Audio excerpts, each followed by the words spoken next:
哎，萌仔探店初心不变，今天我带大家吃蘸汤三明治。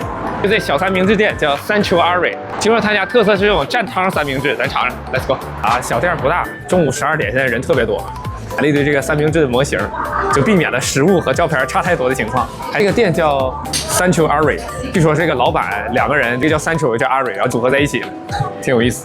先上个饮料 ，Indonesia Sarsaparilla， 啥意思呢？就是印尼沙士。我媳妇说喝这个特别像国内的沙士哈，不怕大家笑我在国内东北孩子没喝过沙士，刚入口有点微甜，淡淡的那种可乐味儿，回口有点风油精味儿，挺有意思，不难喝啊。哈利妈妈招牌猪肉葱油饼，它上面是有4块这个厚切的猪五花肉啊，尝一尝啊。有点像那种叉烧蘸上 BBQ 酱的感觉，肉腌得很入味，然后没有那种猪肉的腥臊味儿。这个蛋饼呢非常的滑嫩，几乎拿不太住了都哈，里边加了洋葱、青葱和黄瓜，比较清爽。这葱油饼外面很脆，里边是软的，不是热乎的。上面放了几颗炸的很脆的猪油炸哈，这个东西特别咸。我觉得哈利他妈挺有创意的。蘸汤三明治啊，这就是他家的招牌了。它里边是2种牛肉啊，一个是牛尾肉，一个烤牛肉，然后配了一个这个牛尾汤，上面厚厚的一层牛油。咱蘸汤尝一下，热量爆炸了。这面包呢，类似那种福卡恰，有点硬度，然后毛孔很多的面包。吸汤汁以后，味道变得非常浓厚。我觉得是挺好吃，但是你吃多了可能会有点腻，因为它那个油真的挺大，有点像那种油泡面包的感觉。Gravlax 8888，啥意思呢？就 Gravlax 就是北欧腌三文鱼的意思，这应该是改良版，里面加了四川的辣椒酱。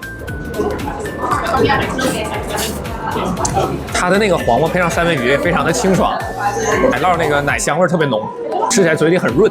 Bagel 呢就是软硬适中，甚至这个底都有点那种可颂的感觉。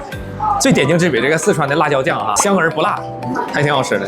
也就是它的味道很浓厚，但是口味不重。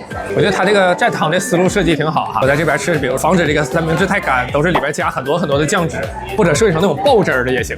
这 wedding cake 哈，结婚蛋糕。我合计是怎么新婚打包带回来的呗，不是啊，结婚然后有这个灵感，然后创作出来这个蛋糕。我应该推荐给我大舅，我大舅结好几次，应该能出个菜单了都。这婚结也挺成功啊，还挺好吃。它上面是巧克力脆壳，里边是巧克力冰淇淋和巧克力蛋糕。因为它里边混了那个坚果榛子嘛，所以吃起来特别像费列罗版的巧克力冰淇淋蛋糕。甜度也刚好啊，就是那种费列罗的甜度，不错。光盘行动啊，打完折是61.6块，现金有9折，但是周末有10%的色差，大家尽量不要周末来啊。好，关注萌仔不怕被宰，我们下期再见了，拜拜。印尼蘸汤三明治，风油口味是沙士，面包吸汁牛油香，就像泡馍耍花枪。谢谢。